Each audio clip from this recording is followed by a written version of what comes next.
Howdy, folks. I hope you're doing well and staying safe. I wanted to do a good detailed review of the new Japanese Tier 9 Premium Battleship, the Iwami. Love that name. It's cute. First of all, she got some big guns and good secondaries, and that's a bit of her shtick. So you can build this ship as a traditional battleship tank, or you can build her secondaries, and these secondaries are no joke. They are literally the second best DPM secondaries in the game under the Schlieffen at tier 10. Nothing else apparently compares. And it's good. It can melt down. I have systematically melted down Des Moines, full health Des Moines with this boat in under 2 minutes. Just put my secondaries on it, ignored him. Why? Because, quite frankly, the armor, which I'll get to in a bit. Des Moines, if you're angled correctly, can't do any damage to me whatsoever. But I can do damage to him. The other thing about this boat is she does come with really good detectable radius if you get it down, and I think it's 12.9, but again, I'll go in more detail. And the gameplay is a lot of fun. She's a good boat. RNG can be a little bit, RNG just can be a little bit cruel sometimes, but for the most part, her accuracy and aiming without all the mods, it's really good in the main guns. And the main guns are huge. So why don't we just jump into it right after we get into that part, and as we always say, don't go broadside to a battleship. All right, let's get into it. All right, so like I said earlier, love the War Department, the Wargaming War Department, Art Department rather. The detail of these boats are just fantastic in game and in harbor. This is the new, I think it's the London Harbor. Yeah, it's really nice too. I like the Art Department and the camos. But let's get into the armor. So right off the bat, 32 millimeter bow. That means the only thing that can pen you is 458 millimeter above. So like I told you earlier, Des Moines 203s, not a chance. So just bounce if you're angled correctly. On the side plating, let me just move that for a minute. You've got the armor belt up there. 19 mil plating. The superstructure is very susceptible. The guns are 508 in the front, which is fantastic. 508, that's pretty high. I want to show you something about the Citadel. It's pretty much below the waterline, which is really good. Typically, other ships it sits well above, so I'm really happy with that.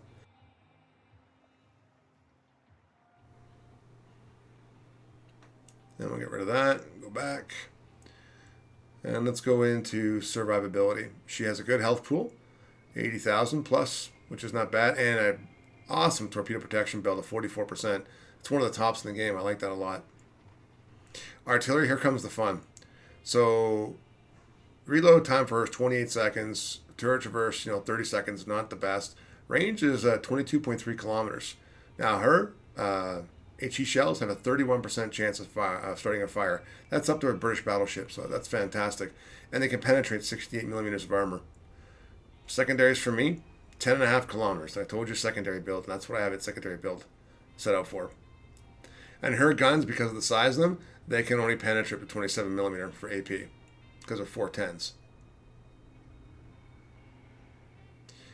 She does have torpedoes, quad launchers. So you get 4 torps, 20 kilometer range because of Japanese torpedoes, and 62 knots.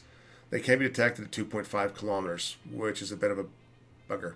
So, I'll get into airstrike and air defense a bit later. Maneuverability, 29.6 knots with a speed flag, which is not bad. It's a fast battleship. Turning radius is 880 meters. I think it's a little more than that. Rudder shift is decent. It's not bad, but be careful of it. Concealment, this is what I said earlier, 12.9 with captain skills and whatnot. So again, not bad. And when you have a fire detectable ship and fire, it's 14.9. That's getting more than normal. So just be careful of that. Equipment for me, this is my secondary build. So I always have main armor modification on every boat. I have damage control system modification to reduce fires and flood, plus 20% on the secondaries. I do have the steering gear module to help me rudder shift because she's a bit of a pig that way. I do have concealment, of course. And of course I have auxiliary. This is for AA, which I'll show you a bit later. And it is important because she doesn't have any AA. Most ships don't. You can see my flags here I take. They're pretty straightforward, pretty subtle. Exterior camos are just camos now. They have no value in the new economics. So, I'm going to make a video of this shortly of how to sell everything you don't want to keep. I'm pretty much going to sell my camos and just go naked. I don't care. Now, the economics, I'm still working on this. You can see if I click on this, I got quite a bit of options to me, like a lot. So I'm just kind of not worrying about it right now because I have more than enough free XP and stuff of that nature. So again, I'm just kind of playing through it and getting used to it. I have a follow-up video I'm going to do about this shortly. Captain skill, this is my secondary build captain. Right off the bat, I have gun feeder because you want to switch between HE and AP. He's an emergency repair specialist, specialty captain, so I took that. Grease the gears is a must for this boat. They can keep up in a turn, no problem. I take vigilance with my battleship sometimes, especially this one because she doesn't have hydro, so it gives me 25% quicker detection of torpedoes. Secondaries, party targeting, you know, long-range secondaries, that's what I take as well. The secondaries on this boat are no joke. They're 10.5 kilometers, and they're up there, and they do quite well, and they do a lot of damage. I can burn down DDs, I can burn down cruisers, and even battleship superstructures. Start a lot of fires that way. Adrenaline rush, it's a must for me on all my ships. Basic survivability, reduce the chance of fire and flooding and whatnot by 15%. It does help. To me, it does. And of course, I take concealment expert. All right, so why don't we get set up here and go take a look at the AA with that extra module. Which, by the way, since I've taken the module, I haven't had to carry in any matches. Isn't that how it always works? I'm now playing the Eagle as the default carrier, not the Japanese ones, because the Eagle is the most OP carrier in the game. And for those who don't know what that is, it's overpowering.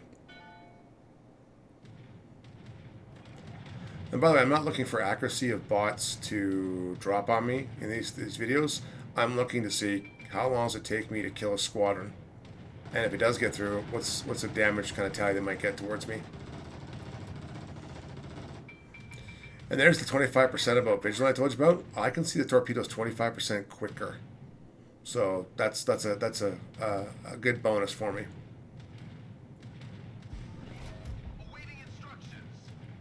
But we've already been through one priority sector, and here we are again.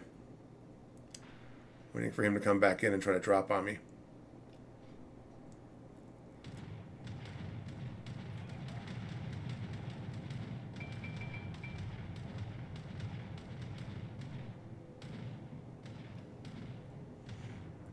So at the end of the day, he's not going to get a drop on me. And I do end up getting him.